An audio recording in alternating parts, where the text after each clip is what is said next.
you know, when you come to these shows, they're all a little bit of a fly by the seat of your pants, and I see some new faces in the room.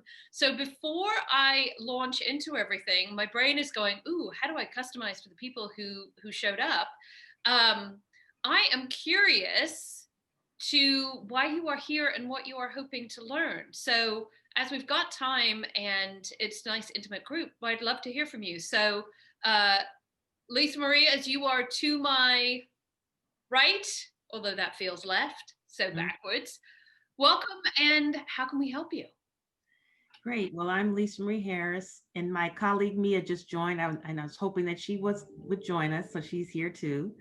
But I'm Lisa Marie Harris, and I'm the finance director at the San Diego County Water Authority, and I had the pleasure of hearing you speak at the TWIGO Women's Summit. Oh, wonderful. That's right. We had an email, didn't we? Yes, and so you gave a presentation on this concept of mentoring versus guidebook, and I like to hear things 2 and 3 times if I can. And so when I saw that I could get a repeat, I said, well, let's really get this down right so I can maybe fill out that guidebook or that flip page thing that you showed. Well, we've got more goodies there. Well, welcome, and Mia, welcome as well. Thank you. It's lovely to see you both from the TWIGO conference earlier this week. It's also nice to see the faces this time because I couldn't see anybody on that call. I was presenting to basically a dot on my screen, which not a fave, but was an interesting thing. So Dawn, how can we help you too? What are you hoping to learn today? Can you hear me? My internet's telling me it's unstable. Hi, I am excited to be here and have been following Joanna just a short time and really just want to dig in on my future self and today's topic. So excited to be here. Awesome. Well, Joanna, I kind of know why you're here. It's awesome to see you again. Look at you with your short hair. I know. I was like, I don't recognize. Yeah, so I'm another Joanna, and I met the awesome Joanna a couple years ago, and we pretty much immediately hit it off. Her awesomeness was so apparent. I'm like, I need to know more about this woman and have her in my life more. And I'm here for a lot of different reasons. But I want to learn everything about this brand and what she does and about all the different ways she sprinkles her fairy godmother dust over people. But I'm really intrigued by this concept of no more mentors and kind of revamping what that looks like. And like Joanna's always talking about how resumes are outdated, it never occurred to me that, yeah, maybe the concept of a mentor is outdated too. So I think that what Joanna is doing is revolutionary on so many levels, and this is just another level. So I'm super excited and happy to be here. Well, it's lovely to see you again too. I will note to everybody, you all know how I talk about that whole every decision made about you and your opportunities is made in a room that you're not in. Mm-hmm. And Joanna, I'm going to use the first time because she and I met at a mutual friend's 50th, I think, birthday party. And I will admit, we both completely bonded on the fact that we had our same name, and because we were at the bar having a cocktail. And, you know, when I talk about that, how do you introduce yourself? How do you make that first impression? There is always that first connection point that I think is really good and easy to have.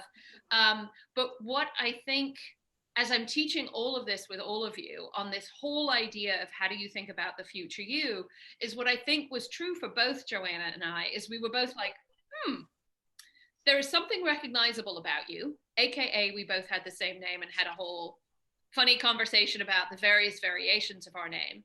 But there was also something truly intriguing about the future self. And I know we both walked out of that thing going, I want to have more conversations with you.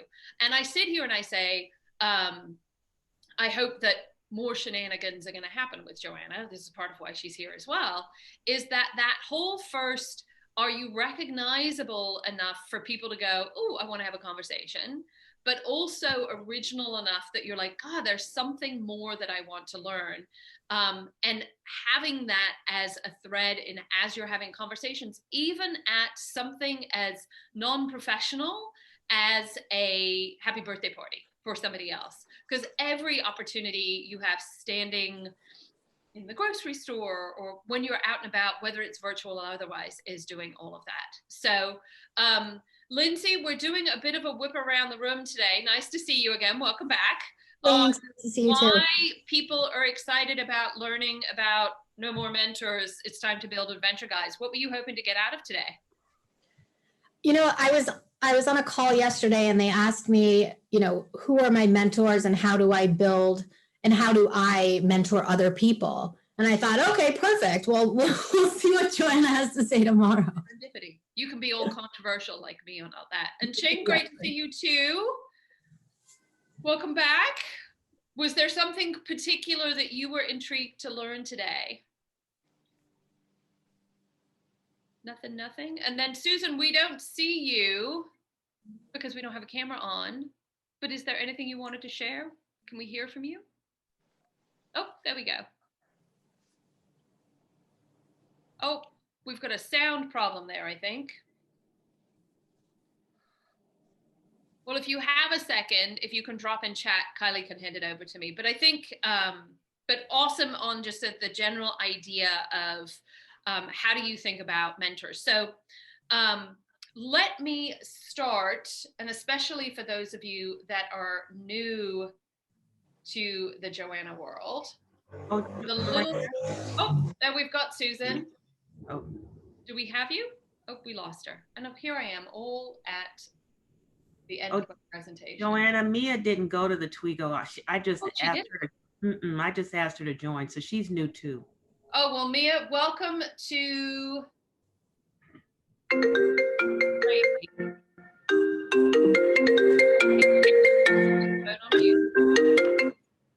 There we go. Hang on a second. Oh, I'm having technical issues this morning. Replay. There we go. Okay, so just a recap for everybody. So if you are new to the world of Joanna, which most of you aren't, but Mia, maybe this is a little bit for you. One of the things that I am known for saying to a lot of people is this whole idea that every decision made about you and your opportunities is made in a room that you're not in. Which basically, because in this world of work, whether you get a job or you're looking to get on a project or you're a promotion or whatever, what they are talking about is this concept of the future you. And who is that person and who do they want to be? And I think we live in a world where we only ever talk about the past us. We talk about our title, we talk about our skills, we talk about our accomplishments, which are all super important. Don't think we should forget any of that sort of thing. But if you think about why you engage with somebody, why you hire somebody, all of those sorts of things, it's actually based on what can they do tomorrow? What value are they going to provide in the future? And so as you're thinking about that, in that every decision made about you and your opportunities is made in the room that you're not in, the first thing that I ask everybody is, do you have a clear idea of who the future you is? Because that's the person that you should be messaging. And I'm going to give you an example because I literally just got off the coaching call from 2 weeks ago's live show winner, which for those of you that have not been here before, FYI, we're going to spin the wheel before the end of the show, and one of you will win a private one-on-one with me. But I was talking to the winner from a previous show, and she had a really unique situation. Well, not unique, but she had a situation where she has many, many years in one industry, and she's looking to pivot into a new industry. However, an industry where there is adjacency. And when I first got on the call with her, I was like, how can I help you? What is it we want to accomplish? And she said, I need a really clear way of talking about who I am so people will know how to hire me. And as we started to unpack all of that and really understand like who was the future them and what was the product of them, well, she had a very clear idea of who she wanted to be, why she was uniquely qualified for that role, and what uniquely set her apart from everybody else, other than I bring a diverse set of experiences to the table, was missing. And her confidence around talking about all of that was missing as well.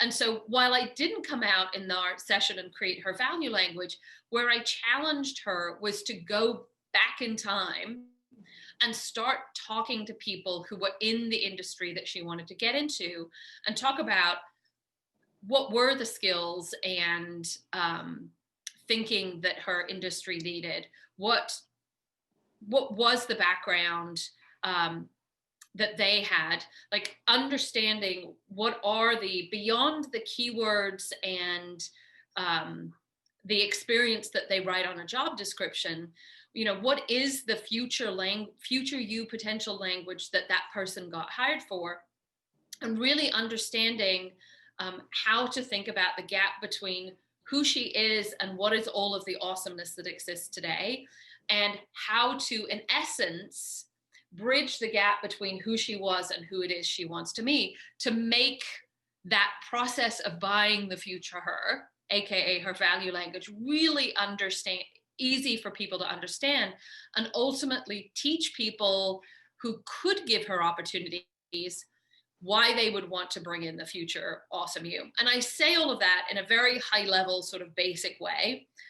When you start to unpack all of these things, there's actually quite a lot of complexity to it. And it isn't, I think I actually wrote an article about this the other day, that there is no cheat code for this. It is actually much more about really understanding, like, who are you as a future product? Why would people want to buy you? All of those sorts of things. And what's really tricky about that is, and hang on, I'm going to stop sharing because I think this is important. What's really tricky about that is, one, you have to really have confidence about who that person is and why it would be valuable, which is awesome. But everything in that language is also not about you. Because when somebody, for lack of a better expectation, is hiring you, aka buying your future time, they're buying your potential based on their perspective and not your perspective. And this is an area that I see a lot of people get stuck, because we've all been taught as we go through life and as we build our skill set and who we are and what we're all about, we're taught to do self-reflection. We're also taught to talk about our strengths and our weaknesses and what is it we need to improve and where is it we need to go.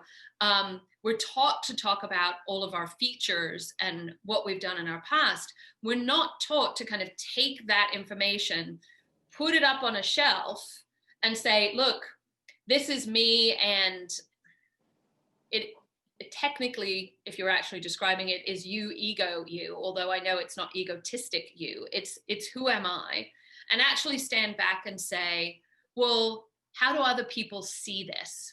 What are they reacting to? And it's everything. And what they're reacting to is everything from what are the labels and stickers that they're putting on you. So that database layer of information. So it's things like your title and your certifications and the logo of the company that you work for and your skill sets and all of those data points. Your resume is a perfect example of your database of language about you. They've got that sort of language. Then they've got visibility into what I call your programming. And some people have lots of visibility into your programming. Perfect example, your mom is probably the most expert on the programming of you and or your siblings or your family members. Sometimes, not always to a positive thing. Sometimes it's an awesome thing, right? Family members, it always gets complicated because they knew you when you were like 2. But that whole programming layer is visible to them. And what I have found in working with people is often the programming layer that you think you are sharing with people is not actually what people are seeing. Or you have been sharing a programming layer information about you, information about what you do for so long that people can't see what it could be.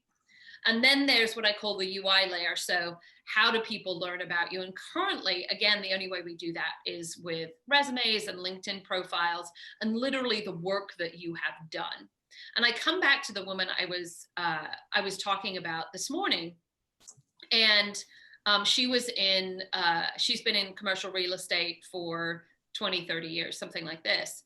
And I said to her, I said, look, your biggest gap and your biggest opportunity is that if we went around and asked all of the people who know you what it is you do, all of them would talk about your experience in commercial real estate. And I said, and you now want to be somebody completely, well, not completely different, but a little bit different. She's moving into the world of conservation. And I said, and you haven't gone back and retaught your audience about who you are and what you're all about. And that's actually the first step. And I will share with you the tip I gave her, because she's got some really interesting thoughts about why commercial real estate and conservation actually overlap. I was like, why don't you write an article about it? Actually put your opinion and your thoughts out there, like write it on LinkedIn. We all have the ability to do that.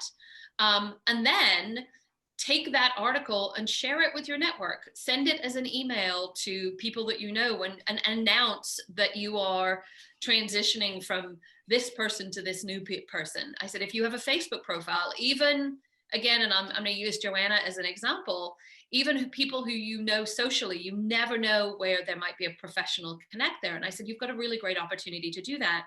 And I talk about all of this because it does come back to this whole narrative around my belief that the easiest way for people to really understand how you can add value to them in the future is by teaching the people who are around you.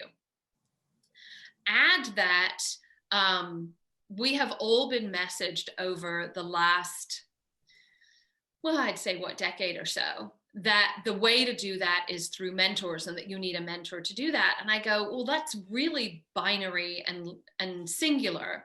And like, how many of you actually have a mentor that you're actively working with right now for you? Anybody? No? One of you? Mia and Kelly, a couple of you guys. Yeah. And how many of you mentor people at the moment?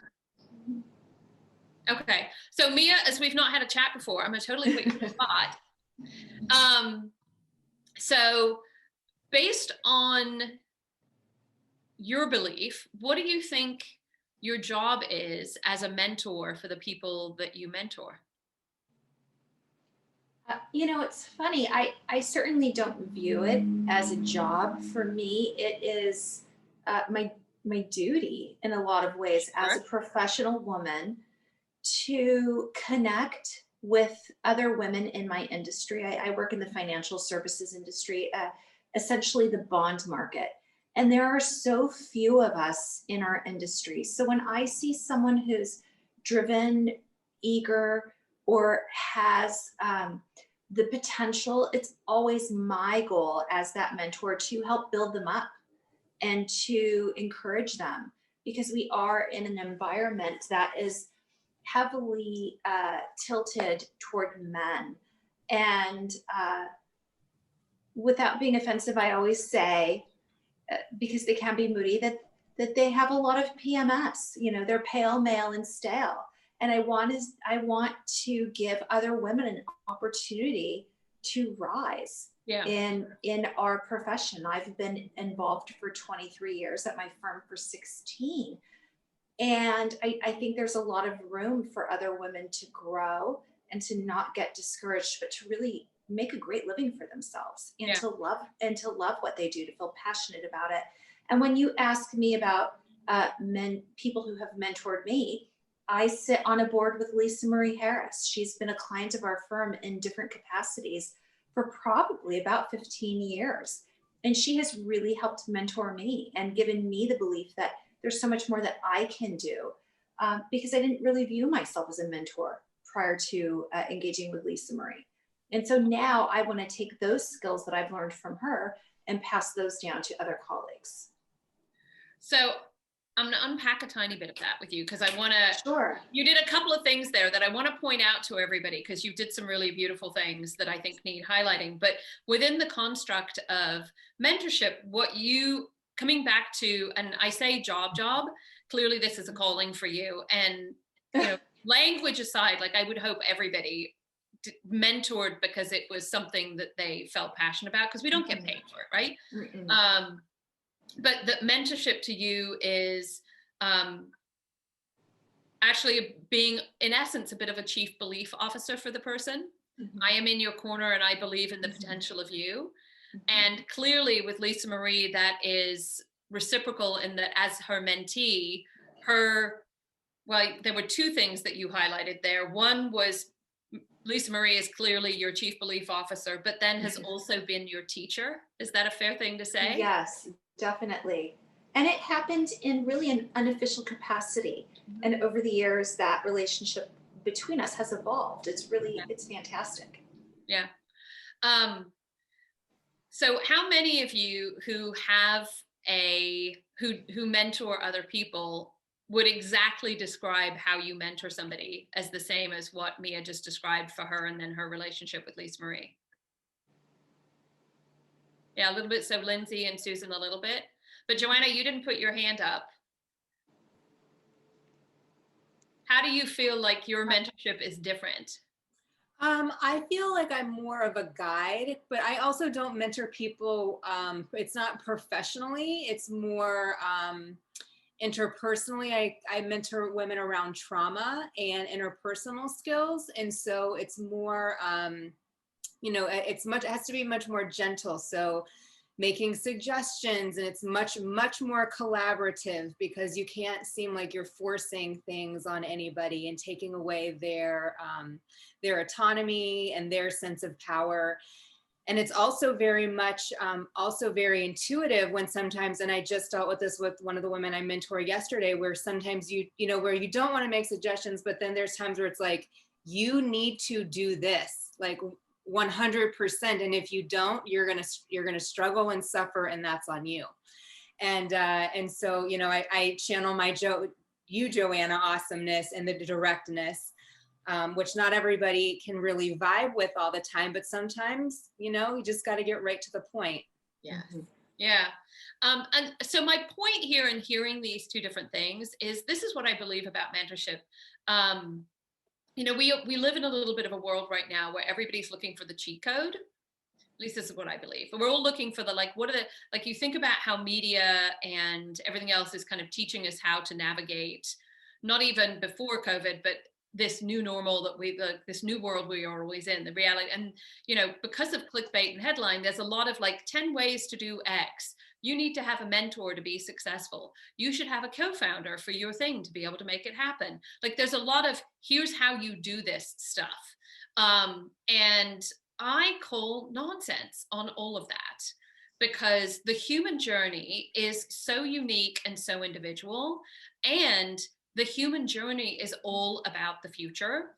And what is true about the future is nobody, even people who go to get their degrees in future studies, can actually predict the future. And every single one of you is heading on your own adventure. And so the first thing I always say to people is, look, this concept of mentor has almost been created as a word to encompass so many roles for people and so many expectations. And it's beautiful. I love the fact that we've got a story of two people who have clearly been helping each other throughout their career. But I also sit here and say, how many people who you thought were going to be your mentor didn't actually work out at the end of the day. And I think a lot of that is based in, we've got this big word with huge expectations, and that a mentor's responsibility is to introduce you to somebody, or is to get you the job, or is to give you that one piece of advice that they need, or is to tell you the perfect path forward and what it is you're supposed to do. And it's just not that. And which is why I'm like the idea is lovely. I think the word has become too all encompassing. It's a bit like I'm a bit not a fan of the word strategic, because I think people just kind of throw it out there and use it naturally. Now, I said I wanted to unpack something that Mia did really beautifully. So Mia, you are new to the world of Joanna, but for those of you that are not, you will know that I am obsessed with the idea that you are constantly teaching people who you are and how you can add value in the future, and how to do that in a way that takes you right up to the line of bragging without crossing over, because you should be talking about boldly and confidently about why you are awesome and all of the goodies that are you. And Mia, like, hats off to you, because you did that in a very deliberate but gentle way in the process. So you did that. So we now know what industry you work in. We know that you've been in it for a really long time, so you must be an expert. What else does anyone remember from Mia's presentation other than Lisa Marie as her mentor? I loved her PMS. I'm sorry? I loved what she meant when she said PMS. Oh yes, the pale, male, and stale, right? Yes. Like, this is like, you've all seen the Joanna transformation where I'm like, here's how you do the zippy version of this. But that's a really great example of putting your hand up in a room to answer a question, but actually being really deliberate about how do you talk about yourself in that. Now, my only, what would I want to tweak in that, Mia, is you talked about all of your past, which is awesome. Yay, you. But I want to know more about where it is you're going and where you're thinking. So I challenge you to figure out, like, what are you excited about? What is the future you thinking about? Because that's what they're hiring you for. You know, you've all heard, well, a couple of you have heard me talk about how, like, a resume is about as exciting as a nutrition label is on a can of beans. Like, that's your history. I want to know about your future. But bravo to you. Real quick question. Did you do that intentionally on purpose? Have you practiced doing that, or is that just how you roll? I think it must be how I roll. And my feeling is that I don't know all of you. And so I wanted to just share a little bit about where I've been, where I've come from. And I guess I didn't share maybe where I was heading. No. But I wanted everyone to feel a little more informed. Yeah, it's just great. And I challenge you with that. Like, we've got so many Zoom calls that we're on, Yes. and environments where we're meeting new people, because the serendipity of the whole way conversation isn't possible. Every opportunity you have to teach somebody about who you are and what you're all about is a great opportunity. And Mia did a beautiful job. We're going to send you a little video of what I mean about the future thing, just to give you something to think about. But really doing that subtly and carefully, because how many of you were like, ooh, Mia sounded totally braggy in that introduction? Yeah, nobody, right? And who says you can't introduce yourself when you're answering a question that somebody's thrown at you? Nobody.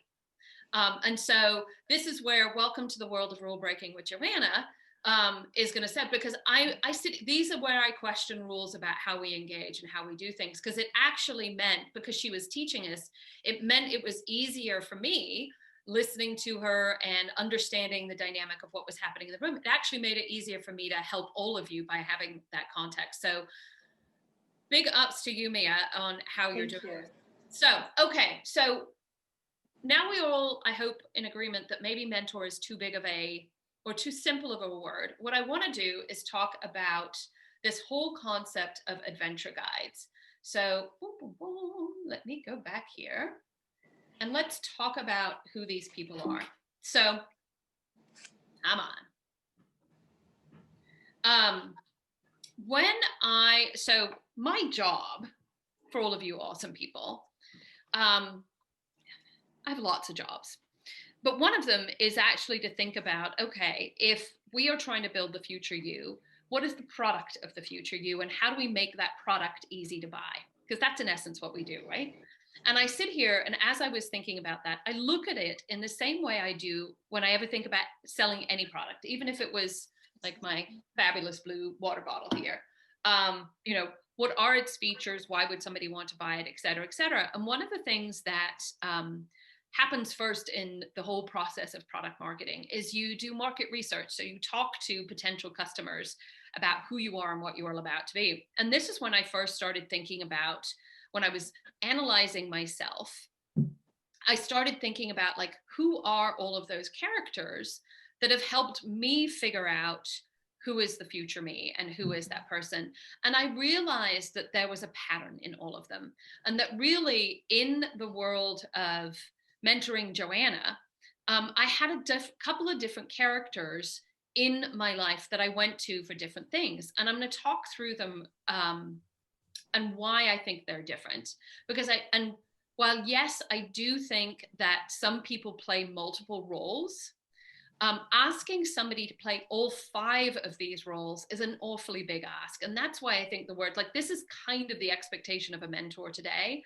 And sometimes it's just not where their wheelhouse is. And again, if you've hung around with me for a while, I'm a big fan of being really clear about who you are and what you're all about, so people can figure out how to connect with you better. So let's talk with the first one. And the first one is an amplifier. And an amplifier's job is to actually share who you are with other people. It could be like your boss technically should be your amplifier, right? They should be the person who is talking about why you're awesome to other people. Not always true. And certainly as you get more senior in organization, it becomes less true, mostly, excuse me, it sneezes again, mostly because they don't often know. But there is usually somebody who is tooting your horn out there and talking about how you're awesome. Most of us in our girlfriend group have somebody who's a bit of an amplifier. I think they're fantastic. So they're talking about you. The second person I always look for in my adventure guides is somebody who's a connector. So often we have somebody in our network who seems to know everybody or knows everybody in an industry that we're interested in getting into. And they are happy and willing and able to make those connections on a regular basis, whether it's that person who's always introducing everybody to everybody at a party, or that person who's doing it over email. So who is the person who's making those connections? The third one, which is one of my favorites because it's a lot of what I believe I am, is the person who is a potentialist. Now, I have no doubt you have been around somebody who is what I call the you could person. Have you thought about this? Have you thought about that? It's Mia and Lisa Marie were talking about that a little bit, about somebody who can see the potential of who you could be. We all had a potentialist in our life back when we were little kids, and probably in grade school, where we were like, oh, you could grow up to be A. I think the you could grow up to be A happens later in life too. And they're usually people who understand your value, but also are excited about who you could be in the future and see ingredients that you could maybe put together in a different way. They often do it for themselves. Then moving on, I do also think you need to have advisors. Another way of describing these people are the teachers. So these are people who are subject matter expertise. They might have information that would be helpful for you in your future role and what it is you need to understand and learn. And then last but not least, there's what I call a mirror. And a mirror has a very interesting role because their job is to hold up a mirror to you and say, look, when you are doing this, when you are saying this, when this example is happening, this is what I see. This is what you are reflecting back to the rest of the world. Because you think about all of interactions, while what you're sending out to people is all about you, what people are actually recognizing and taking in sometimes can be very different. And you think about, and I'm going to use myself as an example, and because I'm fine with doing that, but I have a squad of women. Similar to Mia, I surround myself with awesome lady people, as I am today, which is fantastic. But I have a squad of women who literally will shout to the rooftops on a regular basis about me and what I'm doing. And I'm eternally grateful. And I work very hard. They are my amplifiers to make sure they have got the correct message. And when my message is not landing with people, I often go to those people for advice in how to adjust that. I absolutely, and some of these women do this as well, have potentialists in my corner who are people who are other entrepreneurs, who are other coaches, who have adjacent but not competitive work to me that I sit here and I go, like, what could I do with this? What could I do with that? I will get to my advisors. Like, I think about how I built my career, many times I had to partner with engineering teams to build software or technology stacks.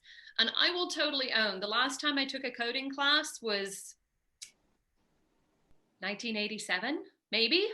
I don't know. I sort of kind of do stuff for fun, but like a proper class, it was a long time ago. And so I really know nothing about code and coding.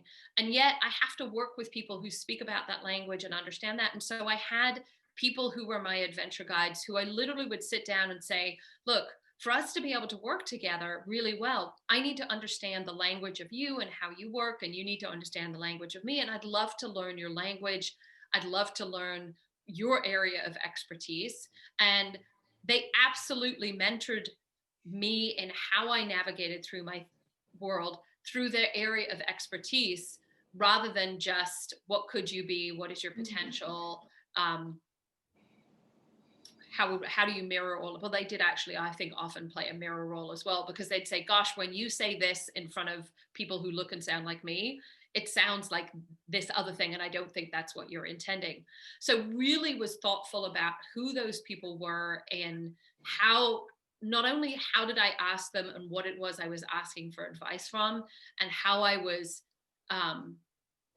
trying to improve myself, but also being really clear with them the role that they were playing for me.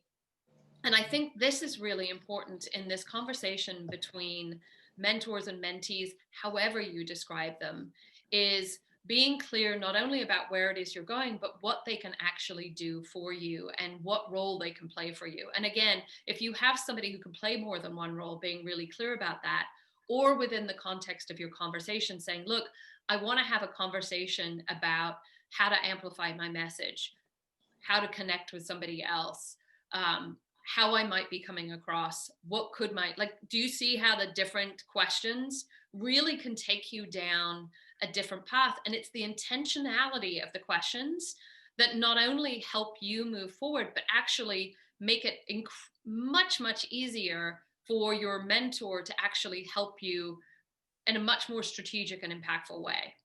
Like, I'm trying to think of an example. Like, can you imagine if one of your mentors, so Lisa Mariani, because we had you as an example as a second, if you were thinking about what style of mentor are you, which of the 5 categories do you think you tend to be more than others? Or are you all 5 depending on the person? I guess I can be all 5 and depending on the person. I have to say I've been a mirror, and basically we're not friends anymore with that person. So it can be hard. Yeah, the mirror. Yes.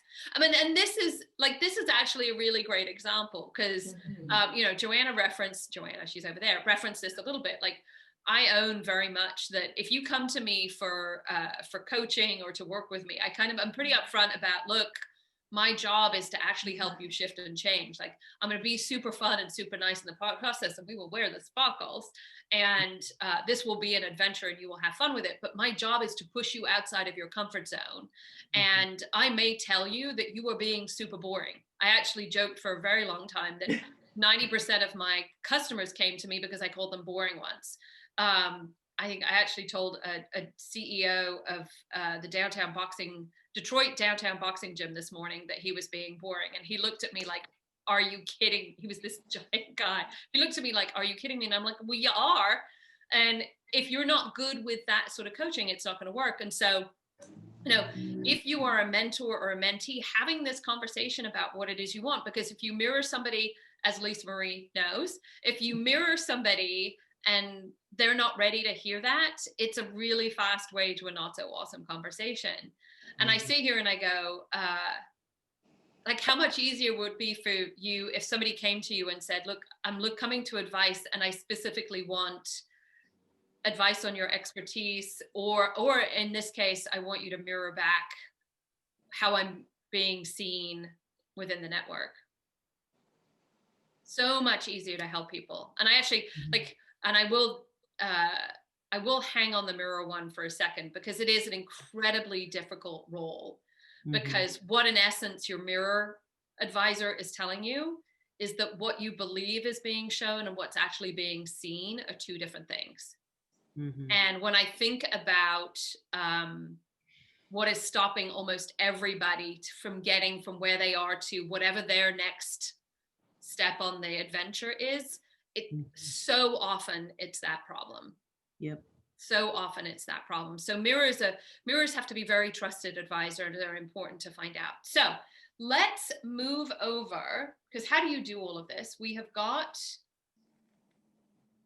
the very new and fabulous and exciting workbooks. How much do we love, for those of you that have been here before, how much do we love the new workbooks? We've got them all digital. These are completely downloadable, by the way, so that you can print them out, or if you've got the technology to make a PDF editable, we highly recommend that we do that, but we've got them now in much groovier format. So as you're thinking about adventure guides, the first thing I always recommend you do is actually have a conversation with yourself around, who do you want the future you to be? And I know that's a really big question. It's a little bit of the, what is it you want to be known for? But this is a question that I think everybody should start with, because that's who you are building towards. This can be, and you'll notice I've given you a big blank piece of paper, because you can either write yourself a letter, you could draw yourself a picture. I know a lot of people do mood boards. I'm a big fan of mind maps. Eventually, in a future show, we're going to talk about the idea of future circles, which are a really interesting way of thinking about this. But just kind of start putting that down, because this is who you are trying to build towards. You will notice that I am not talking at all about a timeline against this future you, because this timeline is completely and utterly yours. It could be, I want this future me to be this in the next 6 months, or I want this future me to be in the next 10 years. That timeline is yours to choose. So then I come back, and you'll notice that I've put the different adventure characters on the sheet. Is go through the exercise, and I recommend not doing a one and done exercise here, but start putting the names down of the people that come to mind as you think of these different characters. And if somebody plays more than one role, put them in the one that you think that they clearly love to be for you more than anything else. Mm-hmm. Because, well, I really do love being a potentialist more than anything else, although I can play the role in other areas. I'll be honest, like, I love being a connector as well, but it's not about the connection. It's actually about the result of the connection that gets me excited. So while I sit in multiple areas for people, and I actually think everybody can, I do love being in the potentialist. Like, I am, my team laugh at me, because if there's not 12 new ideas every day, well, then clearly I have had a bad day. It is part of how I breathe and what I'm all about. So if you were going to put my name anywhere, it would be in the potentialist category. It's also why I call myself a potentialist. But think about who those characters are. Like, hold this for a couple of days. Also watch the people around you that you admire, and start to put them in these buckets and see like who they could be for you. Because if you end up with like 4 or 5 names in each category, it's going to give you a variety of choices to think about, and really think, again, not only about what do you need them for, but who would they love to be for you. A really great way, by the way, if you're not sure, of asking this, and this is how you say it section of the Joanna, is if you've got somebody who you really admire and you're curious about whether you could build a connection with, so that they can advise you on whatever it is that your path is. One of the most simple questions that you can ask somebody is what kind of mentor they like to be, and actually say to them, hey, I learned about this idea of adventure guides that replaces this concept of mentorship. And the fact that as a mentor, you could be playing different roles. Amplifier, and you can list them off: amplifier, mirror, advisor, potentialist, or connector. And I really admire you and the work that you're doing. And I'm curious, like, when you mentor other people, which of these characters do you prefer to be? And actually starting the conversation with who is it they would like to be actually starts to not only help you figure out where they sit in this map, but also what they love doing. Because at the end of the day, the more somebody gets to be who they are and what they love to be, the more specific and critical the advice would be. So I'm going to stop for just a second, because I know I've dropped all of this really quickly on everybody, and just to open this up for a little bit of FAQ around this concept. So what, if any, question do people have? Or Kylie, did we get any in the chat? Yeah, Susan had a question. She was wondering, so once you've identified these people and what roles they fit into, then what? Like, what are your next steps after that? We're going to turn the page on the booklet in just a second. So let's put a pin in that one. Any other questions about the different roles? Just out of curiosity, Dawn, what kind of, which one is your character? I think I'm a little bit of the connector, but I think I prefer when I'm the amplifier. I do a really good job of, when I know what somebody is looking for, getting that for them, to them, pointing them in the right direction, and connecting it. Yes, yes. Awesome. Awesome. And Lindsay, does one of them resonate with you more than one of the others? I think I'm a connector. Yeah. Awesome. Like, part of this, again, in this whole construct of how do you teach people about the future you, this is another word that you can use to describe yourself. Now, I will, and only because both Lindsay and Dawn talked about this, I do a tiny caveat on the connector, because when I talk to women specifically, and looking at this room, we are ladies today, when I talk to women specifically, number one answer and why you are awesome is I'm really good at getting shit done. And just those of you that have heard this, have not heard this before, just a reminder: get shit done, girls. Get given shit to do. If you want to be in the room where they're making the decisions and being strategic, you do not, you need to get your stuff done. You don't want to be known for only getting your shit done. This is a really big problem. Plus, if everybody's saying they're really good at getting shit done, then you're not unique. It's about your uniqueness that stands out. The second one I get is I'm really good at connecting people and connecting dots and ideas. It is absolutely critical to be able to connect people with other people. But just as a generalization, it's the number two answer that I hear from people. I think it's beautiful and awesome. I will say, as a caveat on this, as women, we tend to not brag about how brilliant our connections are, and the fellas do. I listen and watch how men self-promote and talk about themselves all the time. I was listening to a podcast with Chip Conley, who is a brilliant thinker. I am fascinated by how he thinks about how to build a business. He built the Joie de Vivre hotel chain here in the Bay Area that is known for not only having beautiful hotels, but really managing its employees in a really refreshing and beautiful way. So I follow him as a thought leader. And in his hour-long podcast, because I started to count, he talked about why he was awesome and the awesome things he did on average every 7 minutes. Every 7 minutes. Now, am I saying that all of you need to be like the guys? Absolutely not. I want you to be your awesome self just the way you are. But they are consistent about promoting the impact of what it is they've done. And the impact, rather than what you've done, is actually what people need to learn. And so learning how to do that over time.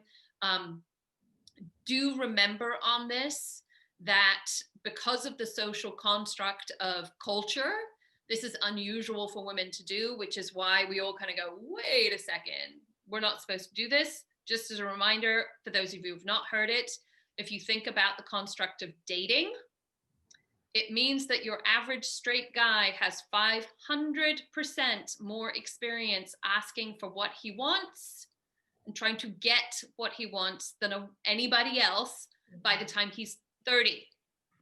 30, 30, 30. And they've had lots and lots and lots of practice. And so can we change the dating construct for straight people overnight? Probably not.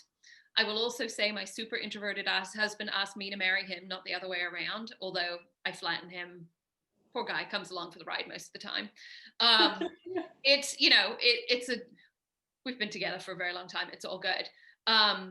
Yeah, he asked me to marry him, not the other way around. But you sit here and say, like, why are we then surprised that people are not only out of practice promoting themselves and asking for themselves, but also out of practice in hearing a woman do so? Is it fair? No. But can we start to slowly chip away at this and start making it more of a norm? Yes, absolutely. I think we saw Kamala Harris on the vice presidential debate do a beautiful job of walking that very fine line. And like, hats off to her. And I want to see more examples of that, because I actually think that feminine version of I'm not out kind of doing this all day, every day, and actually being much more service oriented is where we can move. Speaking of thought leaders, if you want to follow one, there's a woman named Rachel Francine Tubman who talks about the oxytocin advantage and how, as women, we are biologically engineered to be smarter for the future in this whole much more human focused future that we could move into. So a couple of other people to follow. Okay, back to answering Susan's question, because I don't want to miss that. Real quick, before I get to that, I do also, and we have this in the document, challenge you in your personal network of people who help you move forward, who might not necessarily have the role, like the intentional role of somebody who is above you, but more of your peer group. It's actually creating yourself an adventure guide squad as well. I have a group of 5 women that are all over the globe. We meet at 9 p.m. on Wednesday nights every week in a Zoom call, and have been for quite a long time, who we play the different roles for each other all the time. And it makes, as an executive in this really crazy world we're living in, significantly less lonely. But we absolutely use this language of amplifying each other, connecting each other, mirroring each other to help the conversations that we have with each other. Because we are all on each other's team. We are on our own, we're on a squad together and helping us go through. So I really recommend, not only for actively who are the people who could help you because of their background, but then who are the people around you who are part of your squad. Okay, to Susan's question. First thing, before you start asking people to come be your advisor, amplifier, connector, potentialist, I always challenge you to go through the following questions, and this is why. So 1, what am I asking for? Be clear. Opening out with I'd like to talk about you being an amplifier, et cetera, is a really easy way of doing it. Second question I always ask myself before I ask anybody for anything is, why should they care? Now, care does not mean what's in it for them necessarily. Care, well, it is and it isn't. Care might be, they clearly, so Mia as an example, clearly wants to see women maximize their potential. Well, so then she cares because I'm a woman and she wants me to see me maximize my potential. Getting clear with yourself on what they should expect by participating. And this is some of the logistic stuff, like how much time are you going to want to talk to them? How often? In what format? How much effort are they going to need to put in? Is it really big or is it really little? Really thinking about that and what are they capable of doing? Why now? What is happening? What is the sense of urgency? So are you going through a transition? Are you trying to level up? Like, what is happening that makes this happen? Absolutely, why them? So what is it that you saw? What was the potential? What was the scenario? What was it that you saw that made you say, I want to choose you? Then coming back to what should they expect? What will they need to do? So Are you expecting them to open up their Rolodex? Are you just expecting them to show up and listen to you and give advice? There's a big range there.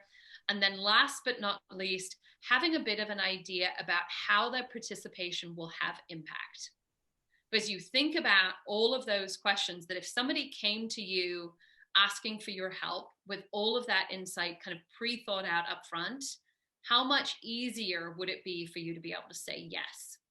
And that's really the key thing. And if you think through all of these are the questions that people have in their head on doing that. Also, and this comes to Susan's question, so what is it you want to do? So one, making the ask. And when I say, let me go back to these questions, be a human being first and foremost in how you put this information together. So depending on who I'm asking, would I give them, what am I asking for? I'm asking for this. Why would you care? You would care because of this. What should you expect? You should expect this. Am I saying you should fill in your request this way? Probably not. Again, it depends on the person and who you're asking and what it's all about. As an example, like if I was talking, I have one of the people who advises me only ever has conversations on the phone. However, I have learned in talking to them that one, I need to ask for a meeting, and two, I should seed it with what is the why now, and what is the impact that is going to be expected. And those two things are important to them. This is where understanding who it is you're asking for help is really important. So can you answer all of those questions, especially if it's a initial reach out for somebody who hasn't, you haven't done this with before? But the more you know somebody, the more you can customize this to somebody. If you are doing a cold reach out, what am I asking for? Why them? And what are you hoping their participation will have impact into the future are the three key questions that I think are the biggies that you should focus on. Because those questions specifically focus on them as much as it about you. So as you're making the ask, I'm also obsessed in all of this, especially if you want to build these relationships, because every advisor, mentor, however you want to describe it on the planet, will tell you that while the ability to help somebody manifest their future is a beautiful, wonderful thing to be able to do, what actually makes it really amazing and wonderful is for what I call the second thank you. The first thank you is thank you for your help and here's what I'm going to do. The second thank you is the what happened, how did I implement this, why did it matter? Because at the end of the day, it's the advice, the do the thing, and then this is what happened and follow up that actually gets more people to want to come back and help you more. Because as we've established, mentorship is a gift. And while nobody does mentorship for this kind of tit for tat construct, they do want to know what they've said and done makes impact. They really do. Like, so Lisa Marie, how often has somebody come back to you and said, this is what happened? Quite a bit, actually. And how happy does it make you? It makes me feel really good. I mean, one of the reasons why I love mentoring is because as an African-American woman, I don't want to be the only one. And so you got to bring people up so you can have a team of people with you. Yeah. And so I've helped women throughout the industry for the last 20 years. And it's been a wonderful journey. Yeah. Yeah. So simple ask. And then, as I say, that second thank you, because that is, I don't know, like we're all mentors in this room at the end of the day, why that's important. And Kylie, I know I totally jumped off the rails and we've gone a little over. So I'm going to stop right now because for those of you that haven't been before, if you haven't missed in this, part of what we do here every week is that everybody who registers for the show, except for Joanna, you, because you know why, gets their name thrown into the hat for a private one-on-one with me. So Kylie, it's your turn. Spin the wheel. Who's our lucky winner this week? Ooh. And congratulations, Ching. I think you actually deserve it by now. So hurrah! Ching, we are going to be, she said, oh, there you are, congratulations. We're going to be sending you information on how to set up your time with me over the next couple of days. So sit tight. There will be information on scheduling and what to expect. They're my favorite thing to do. Thank you so much. No, I'm excited. I was hoping eventually. Ching's been to lots of the shows. What else am I not talking about? Oh, the other thing, for those of you who are like, well, wait a second, I want to win stuff. And Ching, this doesn't mean you are not eligible. We've hidden it on the last page, but to the point of mentorship and advice, there's nothing that I love more than people who do and not just go, oh, that's a really interesting idea. So you have two options to participate some more with us on this, is if you take this document, fill it in and return it to us, and you just return it to us at hello@the-amplify-lab. You can see the email address at the bottom. We will gift you a ticket to one of the Power Up shows that we do on Friday mornings. And Power Up shows are normally only for people who are going through the Value Adventure Future You experience. But our belief is that if you have done this pre-work, well, then we can let you in. And the Power Up hours are kind of private, semi-private group coaching calls that we have for people who are going through self-exploration. We share ideas and all that good sort of stuff. And normally those are private. Do step one and share your findings with either your manager or your champion/amplifier, the person who you think is your biggest fan, and talk to them about this idea of the adventure guides and the role that they play, and tell us what happened, and do all of this before October 31st. And we're going to put everybody's name in the hat to win another private one-on-one with me as well. So I am putting my time where my mouth is, that if you learn, do, and respond, you get stuff, which for any of you who's not had a one-on-one with me, they are very customized to you and your adventure and what it is you're trying to do. So other options to win. Last but not least, I invite you all to visit us on JOANNA'S.com, because we have these weekly live shows, which you are all more than welcome to come to. We also have the monthly free one. If you've got friends who haven't been introduced to the Future You thinking, please invite them to, or invite folks to these shows. We've also got the Value Adventure, which is the digital experience where at the end of it, we can create your value language. And then, of course, if you go to JOANNA'S.com, you can also learn how to book one-on-one sessions with me if you want to do that as well. We have a lot of other crazy stuff coming. Heads up, we've got live shows scheduled all the way through the end of December. And FYI, we're doing a free December because we're all like, oh my God, what an opportunity for a new year, new you conversation. We have had a couple of ones because of the holidays, because I don't know about you, but my family won't be so excited my team won't be excited if I make them work over the holidays, and we're not going to do that. But we've got free shows all in December. So invite friends, especially those who are looking to build a more exciting future for themselves. Otherwise, I'm going to hang out for a couple of minutes if other people have questions. I know we've run over, so get out there, share why you're awesome with people so that they know how to choose you. This is the way to move forward. Thank you for coming, and I hope to see you all again. Bye, guys.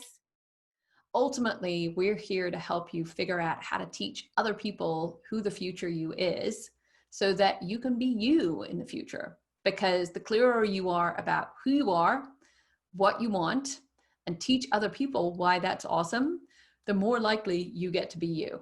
I know, it's a bit of a circle. I'm Joanna, your potentialist and fairy godmother, and I wish you the very best. Thanks for coming.